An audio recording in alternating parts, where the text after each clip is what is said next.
بسم الله الرحمن الرحيم عما يتساءلون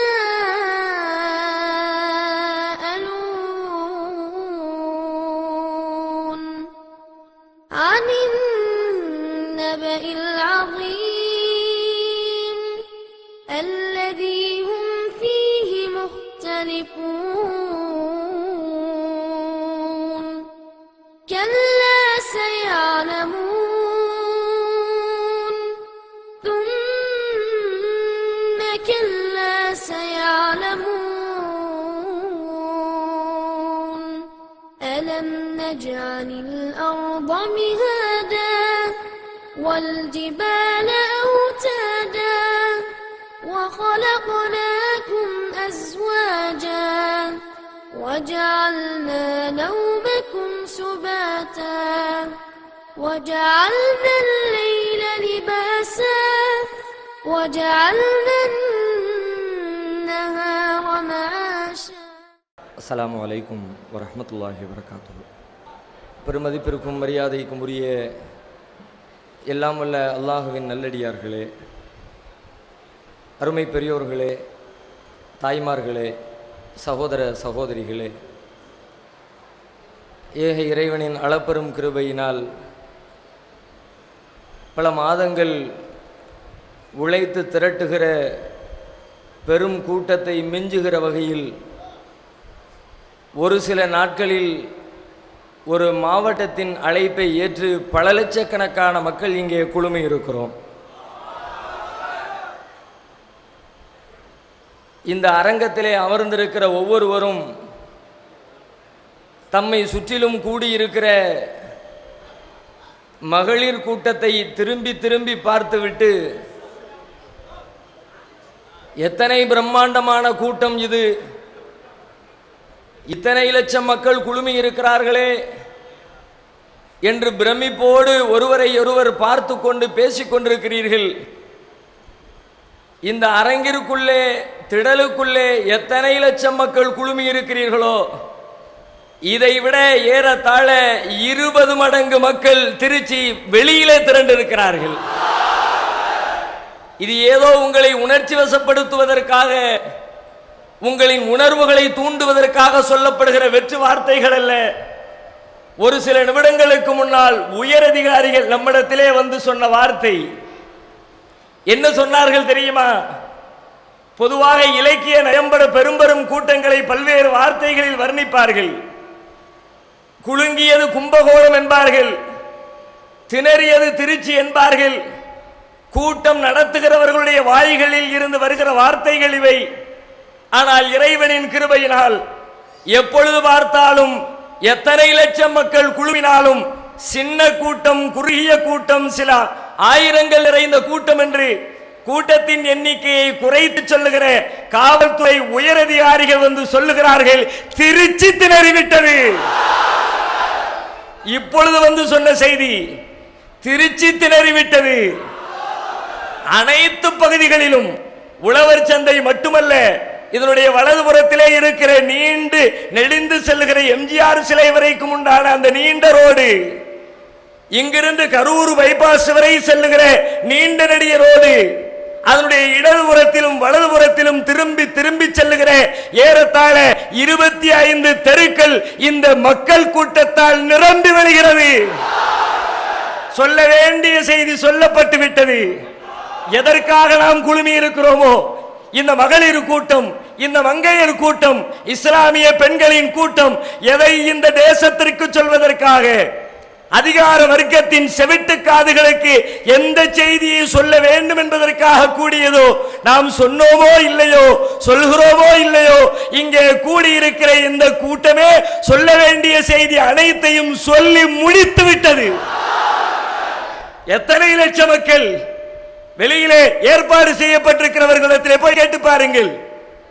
ஏன் இங்கிருந்து நீங்கள் புறப்பட்டு சென்றதற்கு பிறகு நீங்கள் கேட்க போகிற செய்தி என்ன தெரியுமா? என்ன மாநாடு நடத்தினார்கள்? நம்ம என்ன மாநாடு நடத்துறோம்? திருச்சி மாவட்டத்தின் சார்பில் ஒரு பொதுக்கூட்டம் நடத்தி இருக்கிறார்கள். ஒரே ஒரு மாவட்டம் தமிழகத்திலே இருக்கிற சிறுபான்மை மக்களில் இருக்கிற தமிழ்நாடு தௌஹீத் ஜமாத் என்ற அமைப்பில் இருக்கிற ஏராளமான மாவட்டங்களில் ஒற்றை மாவட்டமாக இருக்கிற திருச்சி மாவட்டத்தின் அழைப்பின் பேரிலே ஒரு பொதுக்கூட்டம் நடக்கிறது. உலகம் நம்புமா? அதிகாரிகள் நம்புவார்களா? ஆட்சியாளர்கள் நம்புவார்களா? நீங்கள் இங்கிருந்து புறப்பட்ட பிறகு அத்தனை பேரும் பேசுவார்கள். குறித்து வைத்துக் கொள்ளுங்கள். என்ன ஏற்பாடு? ஒளிபெருக்கி இல்லை, விளக்கு வசதி இல்லை, தொலைக்காட்சி வழியாக ஒளிபரப்பு செய்யப்படவில்லை, மக்கள் எங்கே கூடினார்கள் என்று தெரியவில்லை, மேடே எங்கிருந்தது என்பதை நாங்கள் அறிந்து கொள்ளக்கூட இல்லை. என்ன கூட்டம் இது என்று அத்தனை பேரும் புலம்ப போகிறார்கள். துவக்கமாக ஒரு கோரிக்கையை, ஒரு செய்தியை உங்களிடத்தில் சொல்லிவிட்டு என் உரைக்கு நான் வருகிறேன். உண்மைதான், இந்த மாவட்டத்தின் அழைப்பை ஏற்று வந்திருக்கிற மக்களுடைய எண்ணிக்கை லட்சோப லட்சம், எண்ணிலடங்காத கூட்டம், எதிர்பார்ப்புகள் ஏராளமான தடவைகள் பொய்த்து போயிருக்கிறது. எத்தனை முறை பொய்த்தாலும் மீண்டும் மீண்டும் ஏற்கனவே கூடிய கூட்டத்தை விட பல்லாயிரம் மடங்கு கூடி மீண்டும் ஒரு முறை நம்முடைய எதிர்பார்ப்பை இந்த கூட்டம் பொய்ப்படுத்தி இருக்கிறது. வெளியிலே இருக்கிற மக்கள் தெரிந்து கொள்வீர்கள். உங்களிடத்திலே எங்களின் மனமார்ந்த வருத்தங்களை தெரிவித்துக் கொள்கிறோம். இந்த வருத்தத்தை கூட கூடியிருக்கிற நீங்க தான் கேட்பீங்க. யாருக்காக இந்த வருத்தத்தை நாங்கள் சொல்ல நினைக்கிறோமோ அவர்கள் இந்த வருத்தத்தை செவியேற்க முடியாது. ஏன்னா ஒரு வசதியும் இல்லை. எவ்வளவு செய்கிறது? பேரணி என்று அறிவித்தோம். நாளை பல பேர் கேட்பீர்கள், பேரணி என்றீர்கள், துவக்கி வைப்பதாக சொன்னீர்கள், 4:30க்கு ஆரம்பம் என்றீர்கள். எங்கே பேரணி? எப்பொழுது பேரணி? துவக்கியது யார்? நடந்தது எப்போது என்று அத்தனை பேரும் கேட்பீர்கள். மக்கள் கூட்டம் கூடினால் பேரணி நடத்தலாம், மக்கள் பிரளயம் ஏற்பட்டால் என்ன செய்வது? இங்கே கூடியது கூட்டம் அல்ல, மக்கள் பிரளயம் திரண்டிருக்கிறது. சகோதரி சொன்னதை போல கடலில்லா திருச்சியிலே ஒரு பெரும் சுனாமி அலை சுற்றி இருக்கிறது. ஏன் இந்த கூட்டம்? எதற்காக இந்த ஏற்பாடு? சதிகளை முறியடிக்க. என்ன சதி? யாருக்கு எதிரான சதி? ஆண்டாண்டு காலமாக இந்த தேசத்திலே வாழ்கிற முஸ்லிம்களுக்கு எதிராக ஒரு மிகப்பெரிய சதி அரங்கேற்றப்பட்டுக் கொண்டிருக்கிறது. நம்முடைய நாட்டின் அரசியல் சாசன சட்டம் என்ன சொல்கிறது? இந்தியா ஒரு மதச்சார்பற்ற நாடு, ஒரு சமதர்ம சோசலிச குடியரசு. இங்கே வாழுகிற அத்தனை மக்களும் சமமாக நடத்தப்படுவார்கள். இந்த அரசு யாரையும் எந்த மதத்தையும் தூக்கி பிடிக்காது, யாருக்கும் ஆதரவு தராது, யாரையும் ஒதுக்கி பின்னால் தள்ளாது. அனைத்து மக்களையும் சமமாக பாவிக்கிற தேசம் என்று நம்முடைய அரசியல் சாசன விதிகளில் எழுதியிருக்கிறோம். ஆனால் பன்னெடுங்காலமாக இங்கே நடைபெற்றுக் கொண்டிருக்கிற கொடுமை என்ன? முஸ்லிம்களை அடக்குகிற, முஸ்லிம்களுடைய உரிமைகளை பறிக்கிற, முஸ்லிம்களை இந்த தேசத்திலே இரண்டாம் தர குடிமக்களை போல வாழ வைக்கிற ஒரு மிகப்பெரிய சதி இந்த தேசத்தில் அரங்கேறிக் கொண்டிருக்கிறது. ஒன்றா இரண்டா? அதை மட்டுமே ஒரு நீண்ட நெடிய பட்டியலிட முடியும். சின்னஞ்சிறிய செய்தியிலிருந்து பெண்ணம்பெரிய உரிமைகள் வரை முஸ்லிம்களுடைய எண்ணற்ற பல உரிமைகள் பறிக்கப்பட்டிருக்கிறது. உயிர்கள் பலியிடப்பட்டிருக்கிறது. பெண்களுடைய கற்புகள் சூறையாடப்பட்டிருக்கிறது. குழந்தைகள் வயிற்றிலிருந்து கீறி கிழித்து கொல்லப்பட்டிருக்கிறார்கள். எண்ணற்ற பல கொடுமைகள். அதிலும் குறிப்பாக மத்தியிலே பாரதிய ஜனதா கட்சி ஆட்சி பொறுப்பேற்ற நேரத்திலிருந்து இந்த நிமிடம் வரைக்கும் இந்த தேசத்தில் வாழ்கிற முஸ்லிம்களை குழி தோண்டி புதைத்து விட வேண்டும் என்ற திட்டத்தோடு, உரிமைகளை பறித்து விட வேண்டும் என்ற திட்டத்தோடு, நசுக்கி அழித்து விட வேண்டும் என்ற திட்டத்தோடு இத்தனை மாதங்களும் வெறிகொண்டு வேலை செய்கிறார்கள். பல்வேறு சதி திட்டங்களை தீட்டியிருக்கிறார்கள். ஆட்சி பொறுப்பை ஏற்ற முதல் நாளிலிருந்து வந்திருக்கிற பத்திரிகை செய்திகளை புரட்டி பாருங்கள். ஒவ்வொரு நாளும் ஒவ்வொரு செய்தி. செய்தியின் பின்னணி என்ன? எல்லாம் முஸ்லிம்களுக்கு எதிராக, சிறுபான்மையினுடைய உரிமைகளை பறிப்பதற்காக, அவர்களை நாட்டை விட்டு துரத்துவதற்காக எண்ணற்ற பல செய்திகளின் தொகுப்பாக நாட்டிலே ஆட்சி பொறுப்பை ஏற்ற நிமிடத்திலிருந்து இந்த நிமிடம் வரைக்கும் கங்கணம் கட்டி வேலை செய்து கொண்டிருக்கிறார்கள். பல்வேறு சதிகள் திட்டமிடுகிறார்கள். சொல்லிக் கொள்கிறோம், முஸ்லிம்களை அழிப்பதற்காக, இஸ்லாத்தை அழிப்பதற்காக எத்தனை திட்டங்களை நீங்கள் முயற்சித்தாலும், எத்தனை வேலைகளை கையில் எடுத்தாலும், இந்த இஸ்லாம் என்பது மனிதர்களால் உருவாக்கி மனிதர்களால் வழங்கப்பட்ட மார்க்கம் அல்ல. சர்வலோகங்களையும் படைத்தாளுகிற எல்லாம் வல்ல இறைவன் வழங்கிய மார்க்கம் இது. எத்தனை பெரிய கொம்பன் வந்தாலும் இந்த மார்க்கத்தையும் மார்க்கத்தை ஏற்றுக்கொண்டிருக்கிற மக்களையும் அழிக்கவே முடியாது. இது இன்று நேற்றல்ல, பன்னெடுங்காலமாக சொல்லப்படுகிற செய்தி. திருமறை குர்ஆன் சொல்லுகிறது,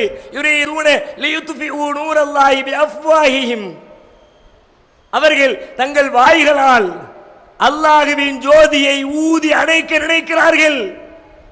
வல்லாஹு முத்திம்மு நூரிஹி வலவ் கரிஹல் காஃபிரூன்.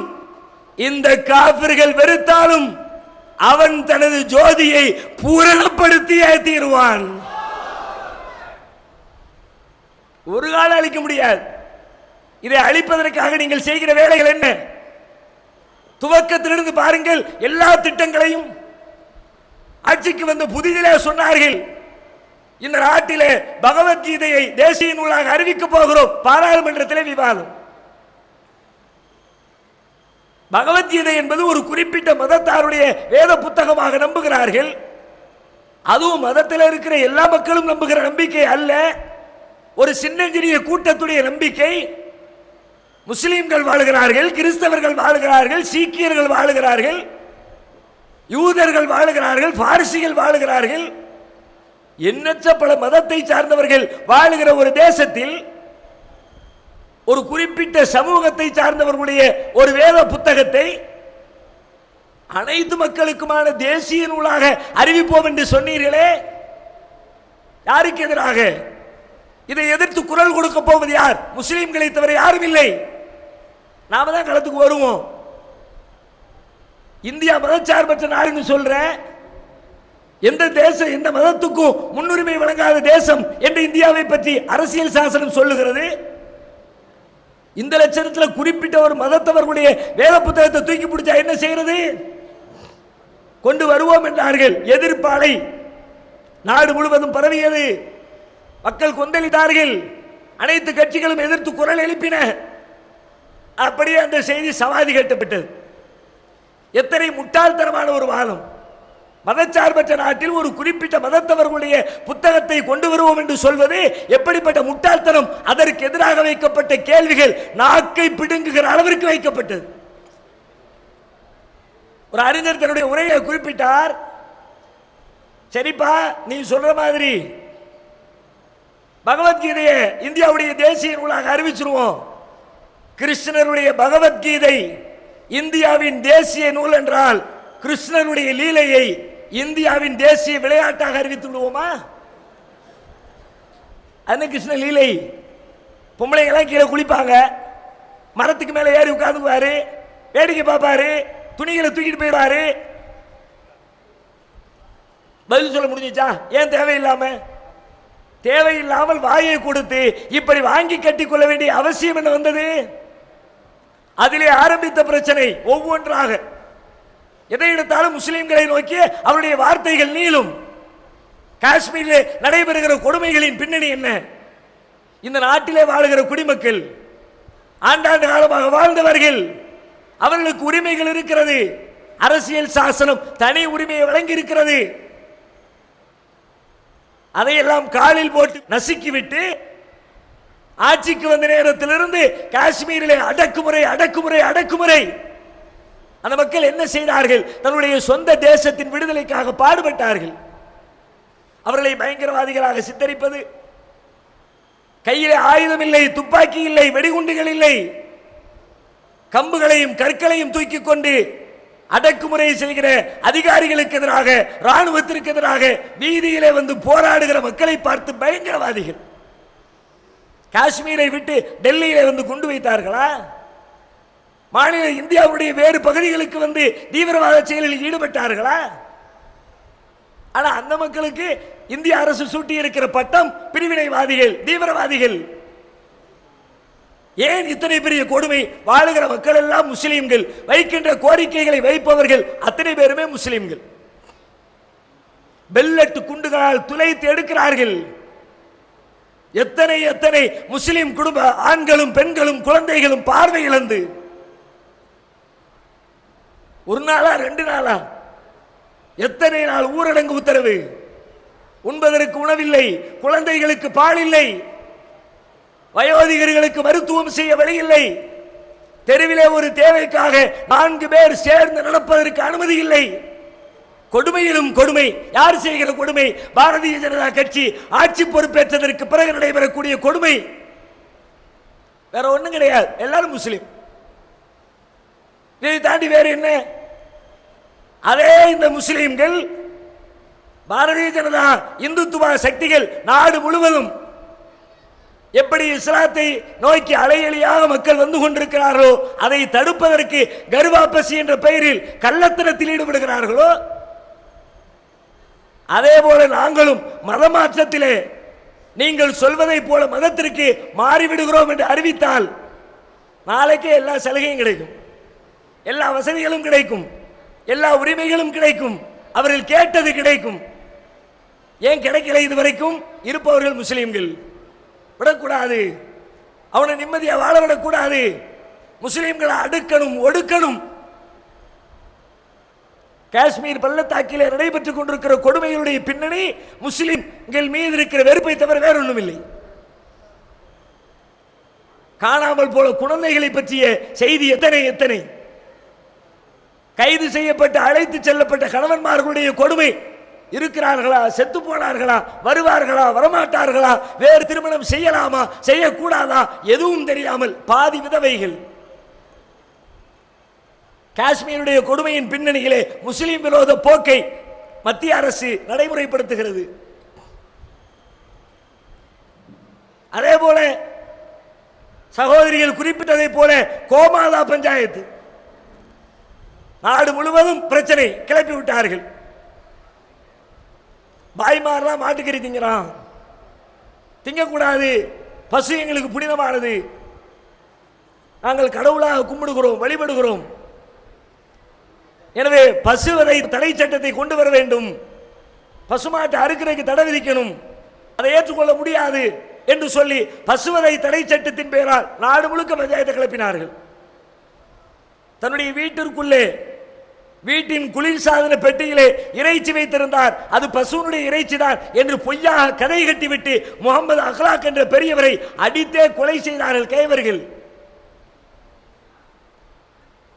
கேட்டா பசு மேல நாங்க பக்தி வச்சிருக்கிறோம், பசுமாட்டை அவர் கொன்னுட்டாரு, பசுவை கொலை செய்யறது ஏற்றுக்கொள்ள மாட்டோம். அத்தனையும் நடிப்பு. கோமாதாவின் மீது இவர்கள் வைத்திருப்பது பக்தியா அல்லது அரசியலா? பக்தியாக இருந்தால் நான் கேட்கிறேன், உண்மையிலே கோமாதாக்கள், பசுக்கள், உங்களுடைய அன்னையர்கள் நீங்கள் தாயாக தெய்வமாக வழிபடுவது உண்மை என்று சொன்னால் அந்த கோமாதாவை எதுக்கு ரோட்ல அலைய விட்டுருக்க? திருச்சியில போய் பாரு, நாளை காலையில போய் பாரு, இப்பவே போய் பாரு. காந்தி மார்க்கெட், பெரிய காய்கறி மார்க்கெட், காலங்காத்தால போய் பாரு, தெரியும் எத்தனை கோமாதாக்கள் தெருக்களில் சிந்தி கிடக்கிற காய்கறிகளை தின்று கொண்டிருக்கிறார்கள். உங்க அம்மா தானே அது? நீ மட்டும் நல்ல வக்கனையா வடை பாயாசத்தோட 18 வகை அவியலு பொரியலு கூட்டுன்னு சொல்லி வச்சு வயிறு முட்டை திங்கிறிய, உங்க அம்மாவை ரோட்ல பிச்சை எடுக்க விட்டுருக்கிறிய, கேவலமா இல்ல உனக்கு? நீ அழகா சொகுசா வீடு கட்டி வீட்டுக்குள்ள ஃபேனு போட்டு, ஃபேனு பத்தாது ஏசி போட்டு, உள்ள சத்தம் வராத டிஸ்டர்ப் இல்லாம நிம்மதியா பெட்ல படுத்து தூங்குறிய, உங்க அம்மாவை ரோட்ல விட்டுருக்கிறிய. அடே, அம்மா மேல பாசம் இருந்துச்சுன்னா உங்க அம்மாவுக்கு ஏசி போடு, நீ ரோட்டுக்கு போ. அப்ப பசுவின் பெயரால் நடத்தப்பட்டதெல்லாம் பக்தி அல்ல, ஆன்மீகம் அல்ல, எல்லாம் அரசியல். அதை மட்டுமே பேசுனா வண்டி வண்டியா ஓட்டலாம். நீ எத்தனை ஊர்ல கோசாலை வச்சிருக்கிற, அந்த கோசாலைக்கு எத்தனை வாட்டை பத்திட்டு போன, அதை பின்னாடி பாய்மாருக்கு கசாப்பு கடைக்கு எத்தனை பேருக்கு வித்தாத, எல்லாம் பட்டியல் போடுவா? இந்த சமீபத்திலே ஜெய்ப்பூரிலே 500 மாடுகள் கோசாலையிலே செத்து போனார்கள் என்று செய்தி வந்ததே. கோசாலைக்கு அனுப்பப்பட்ட மாடுகளிலே பல்லாயிரக்கணக்கான மாடுகள் காணாமல் போய்விட்டதாக செய்தி வந்ததே. எங்கப்பா போச்சு உங்க அம்மா? பாதுகாக்க வேண்டியவன் பாதுகாத்தாயா? ஒரு பாய் மாட்டுக்கறி சாப்பிடுகிறான், பசி இறைச்சி சாப்பிட்டு விட்டான் என்பதற்காக நாடு முழுவதும் பெரும் பெரும் போராட்டங்களை, பெரிய பெரிய வன்முறைகளை கட்டவிழ்த்து விட்டீர்களே. ஒரே ஒரு வரலாற்று செய்தியை நினைவுபடுத்துகிறேன். 1966 இவருடைய கோமாதா பக்தி எந்த அளவுக்கு இருக்கிறது என்பதற்கான ஒரு அற்புதமான வரலாற்று செய்தி. அப்ப பசுவின் பெயரால் நடத்தப்பட்டதெல்லாம் பக்தி அல்ல, ஆன்மீகம் அல்ல, எல்லாம் அரசியல். அதை மட்டுமே பேசுனா வண்டி வண்டியா ஓட்டலாம். நீ எத்தனை ஊர்ல கோசாலை வச்சிருக்கிற, அந்த கோசாலைக்கு எத்தனை மாட்டை பத்திட்டு போன, அதை பின்னாடி பாய்மாருக்கு கசாப்பு கடைக்கு எத்தனை பேருக்கு வித்தாத, எல்லாம் பட்டியல் போடுவா. சமீபத்திலே ஜெய்ப்பூரிலே 500 மாடுகள் கோசாலையிலே செத்து போனார்கள் என்று செய்தி வந்தது. கோசாலைக்கு அனுப்பப்பட்ட மாடுகளிலே பல்லாயிரக்கணக்கான மாடுகள் காணாமல் போய்விட்டதாக செய்தி வந்தது. எங்கப்பா போச்சு உங்க அம்மா?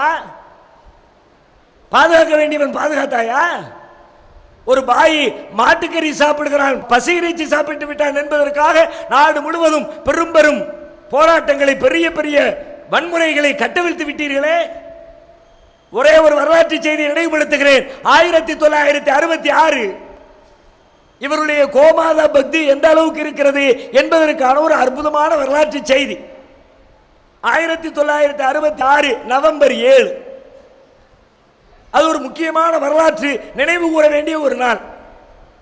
என்ன நாள்? டெல்லியிலே கோரக்ஷன் மகா சமிதி என்ற பெயரில் இயங்குகிற பசுக்களை பாதுகாக்கிற ஒரு பெரிய அமைப்பு பெரும் வன்முறை போராட்டத்திலே ஈடுபட்டது. 1966 நவம்பர் 7 அதுல இன்னொரு செய்தி நடந்துச்சு. அன்றைக்கு தான் தமிழகத்துடைய முதலமைச்சராக இருந்த காமராஜரை டெல்லியிலே இந்த பாரதிய ஜனதா கட்சி, அந்த இயக்கத்தை சார்ந்த RSS இயக்கத்தை சார்ந்தவர்கள் காமராஜரை கொலை செய்ய முயற்சித்து அவர் தப்பித்ததும் நவம்பர் 7 1966. பசுவதையை தடை செய் என்று சொல்லி டெல்லியில் ஒரு மிகப்பெரிய போராட்டம், அது வன்முறையில் முடிகிறது. கடைகள் சூறையாடப்படுகிறது, முஸ்லிம்களுடைய வீடுகள் தீ வைத்து கொளுத்தப்படுகிறது, முஸ்லிம்கள் பல பேர் காயப்படுத்தப்படுகிறார்கள். போராட்டம் வெடித்து மக்கள் மத்தியில் ஒரு கொந்தளிப்பு ஏற்படுகிறது. பசுவதையை தடை செய்ய வேண்டும் என்ற கோரிக்கை வலுக்கிறது. ஒரு நாள் போராட்டம் முடிஞ்சிருச்சு. அடுத்து ஒரு 13 நாள் இடைவெளி. நவம்பர் 20 பசுவதை தடை சட்டத்திற்கு மக்களிடத்தில் இருக்கிற ஆதரவை தெரிந்து கொண்ட 2 பார்ப்பன சமூகத்தை சார்ந்த மிகப்பெரிய சாமியார்களாக அன்றைக்கு வலம் வந்து இந்தியா முழுவதிலும் அறிமுகமாகி இருந்த 2 சாமியார்கள் சாகும் வரை உண்ணாவிரதம் என்பதை அறிவிக்கிறார்கள். பூரி சங்கராச்சாரியார் என்பவர் ஒருவர், பிரபுதத்து என்று சொல்லப்படுகிற இன்னொரு சாமியார், 2 சாமியாரும் சேர்ந்து கொண்டு பசுவதை தடை சட்டத்தை அமல்படுத்தவில்லை என்றால் நாங்கள் உண்ணாவிரதம் இருந்து எங்கள் உயிரை விடுவோம் என்று நவம்பர் 20 அறிவித்து சாகும் வரை உண்ணாவிரதத்தை ஆரம்பிக்கிறார்கள். ஒரு நாள் ஆகுது, 2 நாள் ஆகுது, 3 நாள் ஆகுது, 4 நாள் ஆகுது. கோரக்ஷன் மகா சமிதி கூடுகிறது. நம்முடைய 2 சாமியார்கள் உண்ணாவிரதம் இருக்கிறார்கள்.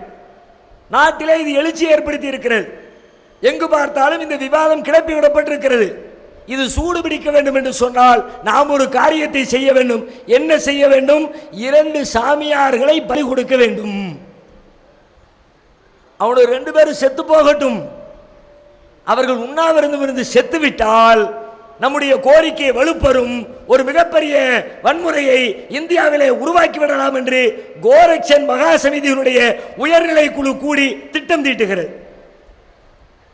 இந்த திட்டம் தீட்டிய செய்தி பூரி சங்கராச்சாரியாருக்கும் பிரபுதத்து சாமியாருக்கும் செய்தி கிடைக்கிறது. ஐயா, உங்க 2 பேரையும் காலி பண்றதுக்கு முயற்சி எடுத்துட்டானுவ, நீங்க போய் சேர்ந்தா பரவாயில்லை திட்டம் தீட்டிட்டாங்க என்ற செய்தி 2 சாமியாரின் காதுக்கு வருகிறது.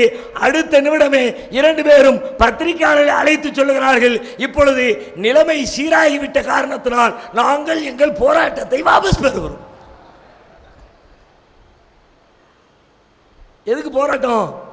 கோரிக்கையை நிறைவேற்றுவதல்ல, வன்முறையை உண்டாக்குவது, கலவரத்தை ஏற்படுத்துவது, பிரச்சனையை ஏற்படுத்துவது. அதோடு சரி, உசுரை கொடுக்கணும்னா உசுர கொடுத்து எல்லாம் பசுவை காப்பாற்ற வேண்டிய தேவையில்லை என்று சொல்லி அன்றைக்கு கோமாதா அரசியலில் ஈடுபட்டவர்கள் தான் இதே இந்த பாஜக கும்பலுடைய முன்னோர்கள், RSS இயக்கத்தை சார்ந்தவர்கள், இந்துத்துவ சக்திகள். அதிகாரம் கையில் இருந்தால் ஆட்டம் போடுவதற்காக ரோட்டுக்கு வருவார்கள். ஆனால் இந்த இஸ்லாமிய சமுதாயம் அதிகாரம் கையில் இருக்க தேவையில்லை.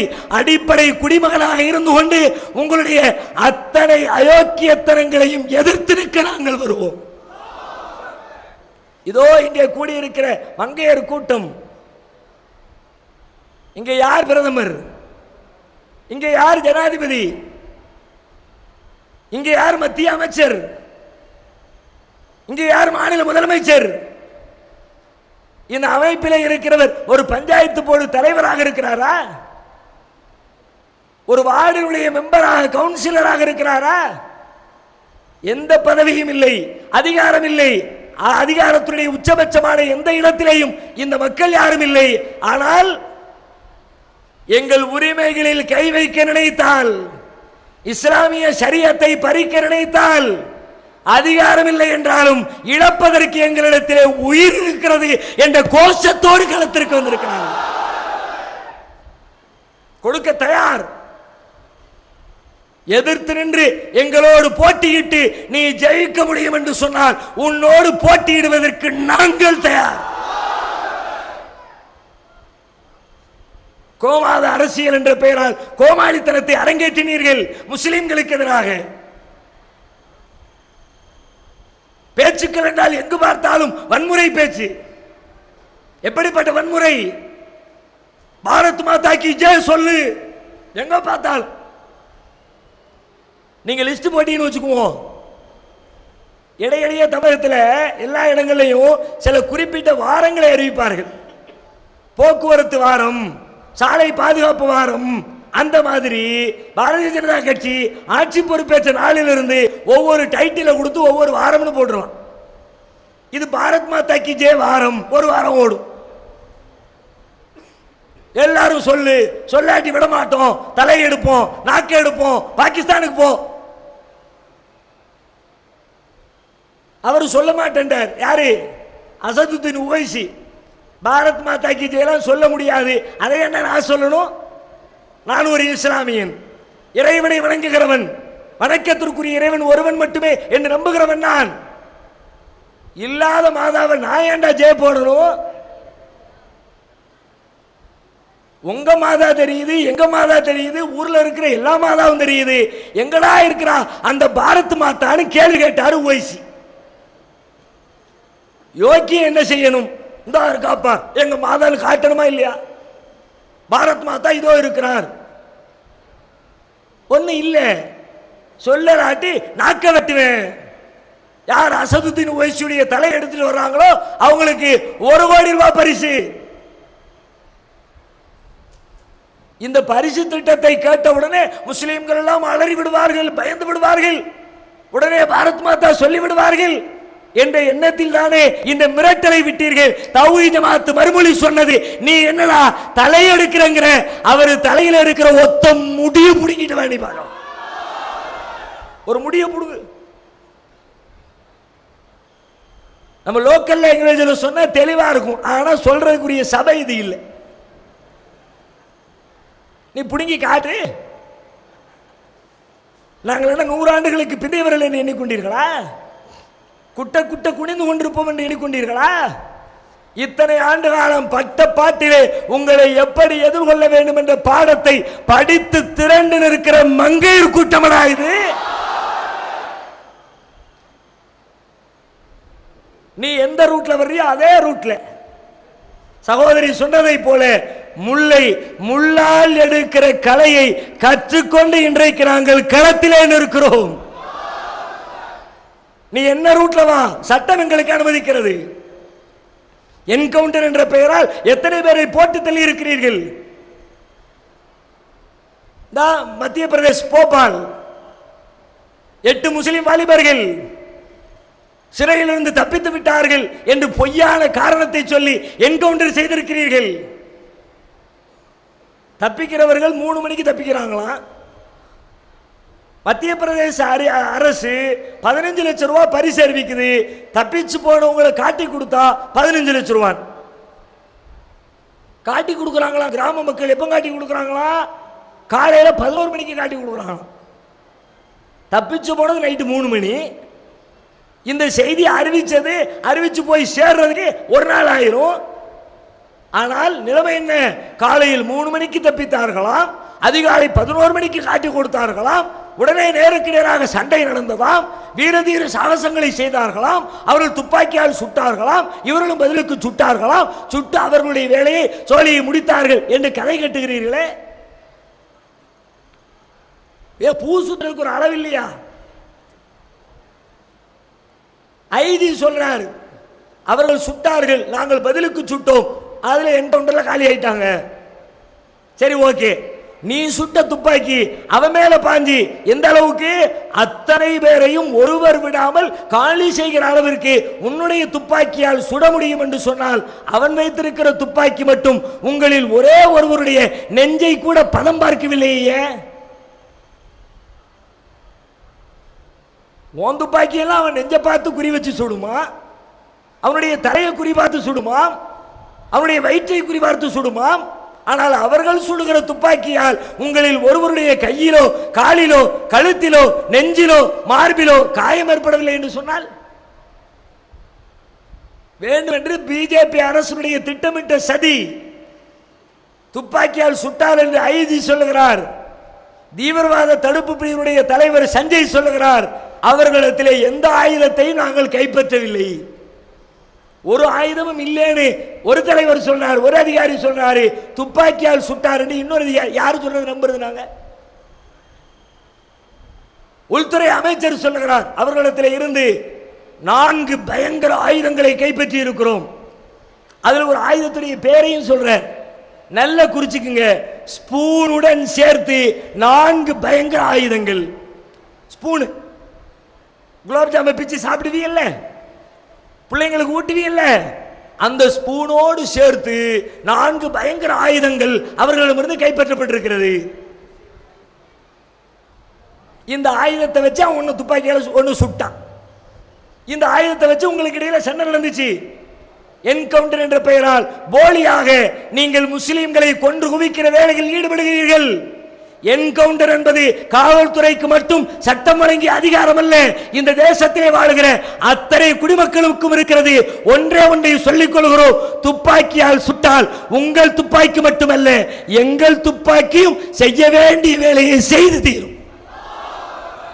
நாங்கள் வன்முறையாளர்கள் அல்ல, தீவிரவாதத்தை ஆதரிக்கிறவர்கள் அல்ல, அதை நோக்கி மக்களை சுப்பி விடுகிறவர்கள் அல்ல.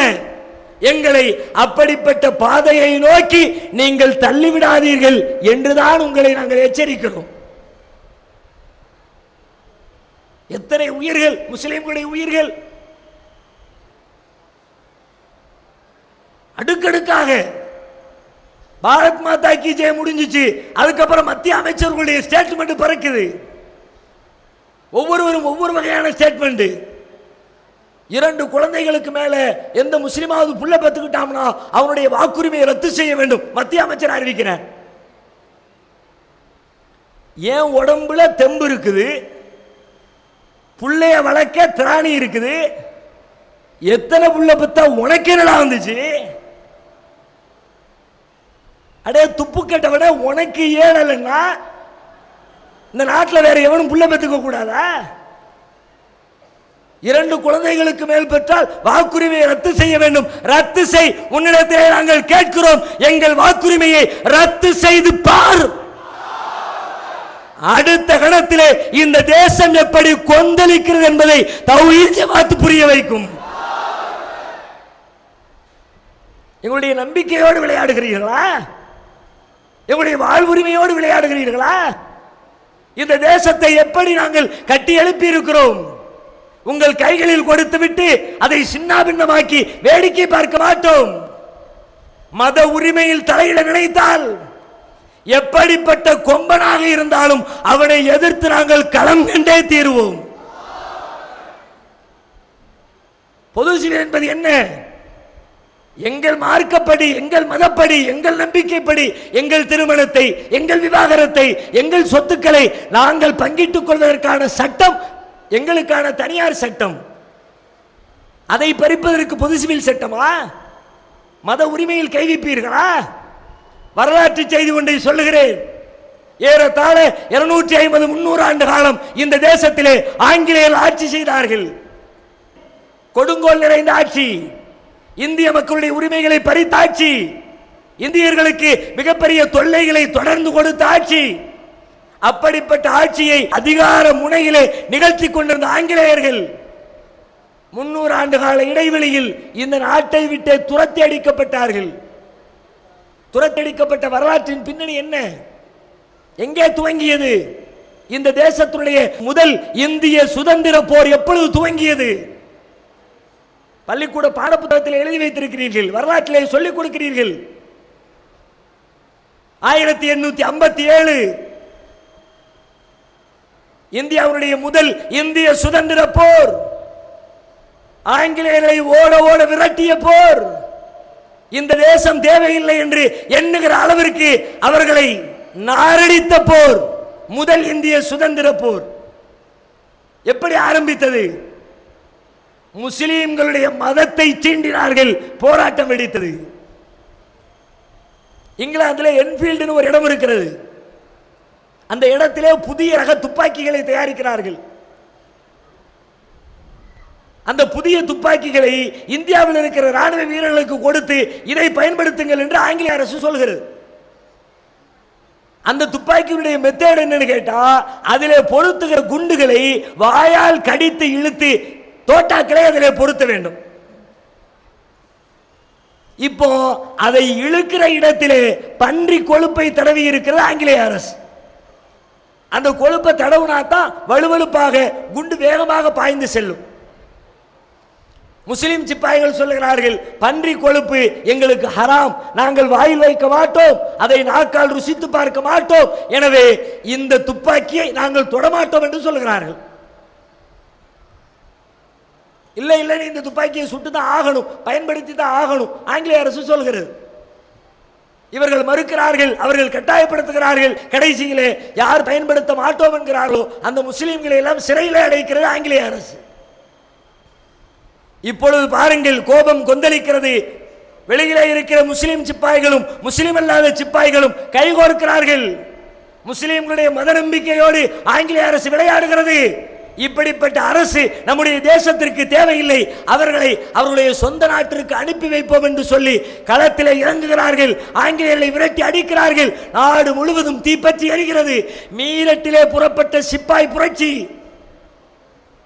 அலகாபாத், ரோஹில்கண்டு, டெல்லி, எக்கச்சக்கமான ஊர்களில் பரவி ஏறத்தாழ 4 மாதங்களும் 10 நாட்களும் ஆங்கிலேயர்களை அல்லோல அல்லோலப்படுத்தியது. ஒரு நாள் 2 நாள் இல்லை. அப்பொழுது ஆரம்பித்த அந்த போர் தான் வளர்ந்து வளர்ந்து வளர்ந்து வளர்ந்து 1947 ஆங்கிலேயர்கள் தங்கள் மூட்டை முடிச்சுகளோடு தங்கள் தேசத்திற்கு அவர்களை ஓட வைத்தது வரலாறு. முஸ்லிமுடைய மத நம்பிக்கையில் தலையிட்டார்கள். விளைவு என்ன? ஆங்கிலேய அரசோடு ஒப்பிடுகிற பொழுது, அதனுடைய அதிகாரத்தோடு ஒப்பிடுகிற பொழுது, அதனுடைய ராணுவ பலத்தோடு ஒப்பிடுகிற பொழுது இன்றைக்கு இருக்கிற மத்திய அரசு சுண்டைக்காய்க்கு சமானம். அப்படிப்பட்ட ஆங்கிலேயர்களை எதிர்த்து விரட்டிய சமூகம் இந்த இந்துத்துவ சக்திகளை, பாரதிய ஜனதா கட்சியை, அதன் தலைமை பீடத்தில் இருப்பவர்களை அத்தனை பேரையும் மூட்டை முடிச்சுகளோடு வீட்டுக்கு அனுப்புவதற்கு அதிக நாட்கள் பிடிக்காது. அந்த முதல் இந்திய சுதந்திர போரில் எத்தனை உயிர்களை பலி கொடுத்தோம். போர் என்று வந்துவிட்டால் அதிலே எங்களுக்கு பயம் இல்லை, துக்கம் இல்லை, கவலை இல்லை. முதல் இந்திய சுதந்திர போரில் மட்டும் ஏறத்தாழ 27,000 முஸ்லிம்கள் தூக்கிலே ஏற்றுக் கொல்லப்பட்டார்கள். ஒருத்தர் 2 பேர் இல்லை, 27,000 பேர். இந்த நாட்டில் வேற யாருக்கா இப்படி ஒரு வரலாறு உண்டா? இப்படி ஒரு வரலாற்று செய்தி, வரலாற்று பின்னணி உண்டா? ஒருவர் கொல்லப்பட்டார், 2 பேர் கொல்லப்பட்டார், தூக்கிலே தொங்க விடப்பட்டார். செக்குலத்தார் என்றெல்லாம் பேசுகிறீர்களே, ஒரே ஒரு சமுதாயம், சின்னஞ்சிறிய சமுதாயம், சிறுபான்மை சமுதாயம், ஒற்றை சமுதாயம் ஒரே போராட்டத்தில் 27,000 முஸ்லிம்களை தூக்கு கயிற்றிலே பலி கொடுத்ததே. தளர்ந்து போனோமா? இத்தனை பேரை கொண்டு விட்டானே பயந்தோமா? பலவீனப்பட்டோமா? பின்வாங்கினோமா? 27,000 என்ன, இந்த தேசத்திலே இருக்கிற அத்தனை முஸ்லிம்களின் உயிரையும் நீ பறித்தாலும் சரி, கடைசியாக ஒரே ஒரு இஸ்லாமியன் இந்த தேசத்தில் உயிரோடு வாழுகிறவரை உன்னை எதிர்த்து கொண்டே இருப்பார் என்று பாடம் கற்பிக்கவில்லையா? அப்படிப்பட்ட சமூகத்தோடு நீங்கள் விளையாட வந்திருக்கிறீர்கள். ஆட்சி பொறுப்பை ஏற்ற நாளிலிருந்து வரலாற்றை கையிலே எடுத்து திரிக்கிறீர்கள். முஸ்லிம்களை கெட்டவர்களாக சித்தரிப்பதற்கு, முஸ்லிம்களை தீவிரவாதிகளாக சித்தரிப்பதற்கு, முஸ்லிம் முன்னோர்களுடைய வரலாறுகளை எல்லாம் மறைக்கிறீர்கள், திரிக்கிறீர்கள், பொய்யான வரலாற்றை உருவாக்குகிறீர்கள். எத்தனை கொடுமை! சில நாட்களுக்கு முன்னால் மகாராஷ்டிராவிலே நடைபெற்ற செய்தி. கர்நாடகாவிலே உயர் நீதிமன்றத்தில் ஒருத்தர் வழக்கு தொடுக்கிறார். என்ன வழக்கு? நவம்பர் மாதம் ஒவ்வொரு ஆண்டும் திப்பு சுல்தானுடைய பிறந்த நாளை கொண்டாடுவது அந்த அரசுடைய வழமை. ஏன்னா மைசூர்ல இருந்திருக்கிறாரு, மைசூருடைய வளர்ச்சிக்காக வேண்டி திப்பு சுல்தான் நிறைய பாடுபட்டு இருக்கிறாரு, நாட்டுடைய விடுதலைக்காக வேண்டி போராடி இருக்கிறாரு. எனவே ஒவ்வொரு ஆண்டும் அவருடைய பிறந்த தினத்திலே மிகப்பெரிய கொண்டாட்டங்களை அந்த மாநில அரசு நடத்துகிறது. இப்ப இந்துத்துவ கூட்டம் என்ன சொல்லுது? திப்பு சுல்தானுக்காக இது மாதிரியான காரியத்தை செய்யக்கூடாது. ஏன்னா அவர் ஒரு முஸ்லிமா, முஸ்லிமுடைய தியாகம் வெளியே வரக்கூடாதாம். நீதிமன்றத்தில் வழக்கு தொடுக்கிறார்கள், இதை தடை செய்ய வேண்டும் என்று சொல்லி. நீதிபதி என்ன சொல்கிறார் தெரியுமா? வழக்கு விசாரணையிலே திப்பு சுல்தான் என்ன சுதந்திர போராட்ட வீரரா? அவர் ஒரு மன்னர். அவர் என்ன ஆங்கிலேயர்களை எதிர்த்து சுதந்திர போராட்டம் நடத்தினார், தன்னுடைய தேசத்தை காப்பதற்காக வேண்டி ஆங்கிலேயர்களோடு சண்டையிட்டார். இவரை எப்படி நீங்கள் சுதந்திர போராட்ட வீரர் என்று சொல்லலாம்? நீதிமன்றம் கேட்கிறது. எல்லா இடங்களிலேயும் காவி சிந்தனையுடையவர்கள் நிறைந்து விட்டார்கள். நீதிமன்றத்தில் நீதிபதி கேட்கிறார், திப்பு சுல்தான் என்ன மன்னர் தானே, அவர் என்ன சுதந்திர போராட்ட வீரரா என்று கேட்கிறார். இப்படிப்பட்ட கூமுட்டைகள் எல்லாம் இந்த தேசத்திலே நீதி சொல்ல வந்தால் நம்ம நாட்டுடைய நிலைமையை என்னதான் சொல்வது? ஏன் மன்னனா இருக்கிறவன் சுதந்திர போராட்ட வீரரா இருக்க கூடாதா? ஒரு நீதிபதியா இருக்கிறவன் கூமுட்டையா இருக்கலாம் என்று சொன்னால், ஒரு மன்னனாக இருக்கிறவன் ஏன் சுதந்திர போராட்ட வீரராக இருக்க முடியாது? அவனுடைய வரலாறு கற்பனையா? அவனுடைய கற்காலத்திலே வாழ்ந்தவனா? 15 லட்சம் ஆண்டுகளுக்கு முன்னால், 20 லட்சம் ஆண்டுகளுக்கு முன்னால் என்று கதை சொல்வீர்களே, அதே போல வாழ்ந்தவனா? 100 ஆண்டுகளுக்கு முன்னால், 150 ஆண்டுகளுக்கு முன்னால் வாழ்ந்து சென்ற ஒரு மன்னன். அவனை போன்று இந்த தேசத்திலே ஆங்கிலேயர்களின் கண்களில் விரலை விட்டு ஆட்டியவன் யார்? ஆங்கிலேயருடைய நவீன ஆயுதங்களை எதிர்கொள்கிற வகையில் முதலாக இந்திய விடுதலை போரிலே ஏவுகணை திட்டத்தை தயாரித்தவர் திப்பு சுல்தானுடைய தந்தை ஹைதர் அலி. அதை பயன்படுத்தியவர் முதல் வீரர் திப்பு சுல்தான். நீங்கள் எல்லாம் கொண்டாடுகிறீர்களே, தலையில் தூக்கி வைத்த அப்துல் கலாம் அக்கினி சிறகுன்னு ஒரு புத்தகம் எழுதியிருக்கிறார், படிச்சு பார். உங்களுக்கு தோதுவான ஆள் தானே, நாங்க சொன்னா கேட்க மாட்டேன். கலாமையர் மாதிரி ஆட்கள் சொன்னா கேட்பீங்க. எழுதி இருக்கிறார், படித்து பாருங்கள். கலாம் சொல்லுகிறார், நான் அமெரிக்காவுடைய நாசாவிற்கு சென்றிருந்தேன், அதனை தொடர்ந்து அங்கிருக்கிற ராணுவ கூடத்திற்கு சென்றிருந்தேன். ராணுவ கூடத்துடைய முகப்பு அறையிலே ஒரு மிகப்பெரிய ஓவியம் ஒன்று வரையப்பட்டிருந்தது. அங்கே ஒரு ராணுவ வீரர் இருக்கிறார், பின்னால் சில சிப்பாய்கள் இருக்கிறார்கள். அந்த வீரர் பீரங்கியை பயன்படுத்திக் கொண்டிருக்கிறார். அற்புதமான காட்சி. அதை பார்த்து ரசித்துக் கொண்டே வந்தேன். அதனுடைய கடைசியிலே எழுதியிருந்தார்கள், இந்தியாவிலே ஆங்கிலேயர்களை எதிர்த்து போரிட்டு முதலாக பீரங்கி என்ற ஏவுகணை திட்டத்தை இந்தியாவில் அறிமுகப்படுத்திய மன்னன் திப்பு சுல்தான் என்று அதனுடைய கீழ்வரியிலே எழுதியிருந்தார்கள். சொல்றது தௌஹீத் ஜமாத் இல்ல, அப்துல் கலாம் சொல்றார்.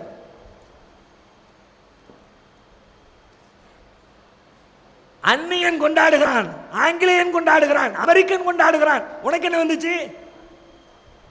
திப்பு சுல்தானால் உனக்கு ஏற்பட்ட கேடு என்ன சொல்லு? திண்டுக்கல்லிலே திப்பு சுல்தானுக்கு மணிமண்டபம் கட்ட போகிறேன் என்று முதலமைச்சர் ஜெயலலிதா அவர்கள் அறிவிக்கிறார்கள். மணிமண்டபத்தை கட்டுவதா வேண்டாமா அது இரண்டாவது விஷயம். ஆனால் கட்ட போகிறோம் என்று அறிவித்த உடனே தமிழகத்திலே இருக்கிற இந்துத்துவ சக்திகள் ஓ என்று குதித்தார்கள். திப்பு சுல்தானுக்கு மணிமண்டபமா? ஏற்றுக்கொள்ள முடியாது. அவன் நாட்டுக்கு விரோதி. திப்பு சுல்தானுடைய வரலாறு தெரியும். நான் கேட்கிறேன், இவன் சுதந்திர போராட்ட வீரர் இல்லை என்று நீங்கள் சொல்வது உண்மையாக இருந்தால் நீங்கள் எழுதி வைத்திருக்கிற விடுதலை போராட்ட வரலாற்று வீரர்களுடைய வரலாற்றை எடுத்து விடுவோமா? ஓம் பார்வையிலே யாரா வீரன்? நாட்டுக்காக தன்னுடைய நாட்டை காப்பதற்கு அவன் போரிட்டான் என்று சொன்னால் ஜான்சி ராணி லட்சுமிபாய் என்று சொல்லி மிகப்பெரிய போராட்ட வீராங்கனை என்று வர்ணிக்கிறாயே, அந்த பெண்மணி எப்படி சுதந்திர போராட்ட வீராங்கனை ஆனார்? பிரிட்டிஷ் கவர்மெண்ட் ஒரு சட்டம் கொண்டு வர்றான், வாரிசு இழப்பு சட்டம். யாருக்கு, எந்த மன்னருக்கு பிள்ளை இல்லையோ அவங்க ஆட்சி முடிஞ்ச உடனே தத்து பிள்ளை எடுக்கக்கூடாது, பிரிட்டிஷ்காரங்க கவர்மெண்ட் கொடுத்துடணும்னு. அதை ஏற்றுக்க முடியாதுன்னு ஜான்சி ராணி லட்சுமிபாய் சண்டையிட்டார்.